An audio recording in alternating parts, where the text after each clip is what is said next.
원달러 환율 1480원. 이 숫자가 위험한 이유는 단순히 달러가 비싸졌기 때문이 아니에요.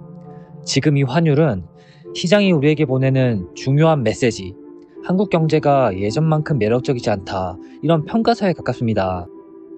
25년 6월까지만 해도 원달러 환율은 1360원에서 70원대를 오르내렸습니다. 그런데 불과 몇 달 만에 1480원까지 치솟았고 정부는 결국 환율 방어에 나섰죠. 국민연금을 활용해 환율을 막았다는 이야기까지 나옵니다. 이게 단순히 원달러 환율만의 문제일까요? 아닙니다. 원 유로 환율 역시 비슷한 흐름을 보이고 있습니다. 많은 분들이 이렇게 말합니다. 달러가 너무 강해서 그런 거 아니냐고요. 하지만 달러 인덱스를 보면 25년 하반기 들어 큰 변동 없이 비슷한 수준을 유지하고 있습니다. 즉, 달러가 강해진 게 아니라 원화가 약해진 겁니다. 원화 약세, 물론 장점도 있습니다. 수출기업 입장에서는 가격 경쟁력이 생깁니다. 같은 제품을 팔아도 해외에서는 더 싸 보이고 벌어들인 달러를 원화로 바꾸면 실적은 더 좋아 보이죠. 삼성전자나 현대차 같은 대기업의 장부상 실적이 개선되는 이유입니다. 하지만 지금처럼 환율이 과도하게 높은 국면에서는 이 장점보다 단점이 훨씬 빠르고 훨씬 아프게 다가옵니다. 가장 먼저 체감되는 건 물가입니다.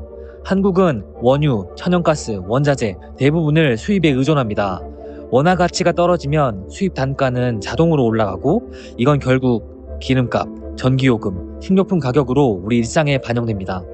여기에 더해 달러로 빚을 낸 기업이나 정부는 달러를 갚기 위해 예전보다 훨씬 더 많은 원화를 내야 합니다. 환율 상승은 단순히 숫자가 아니라 부채 부담의 증폭입니다. 그럼 왜 이렇게 환율이 급증한 걸까요? 일부에서는 이 상황을 서학개미 탓으로 돌립니다. 개인 투자자들이 미국 주식을 사느라 달러를 너무 많이 샀다는 거죠. 하지만 그건 현상을 일부만 본 이야기입니다. 중장기적으로 자본의 흐름을 결정하는 핵심은 두 가지, 성장률과 금리입니다. 미국은 강한 소비와 AI를 중심으로 한 기술 혁신을 바탕으로 잠재 성장률이 꾸준히 잘 방어되고 있습니다. 반면 한국은 고령화, 생산성 둔화로 인해 잠재 성장률 자체가 낮아지고 있죠. 돈은 항상 성장이 기대되는 곳으로 이동합니다. 금리도 마찬가지입니다. 미국은 견조한 경기를 바탕으로 높은 금리를 유지할 여력이 있지만 한국은 가계부채와 경기 부담 때문에 금리를 쉽게 올릴 수 없습니다.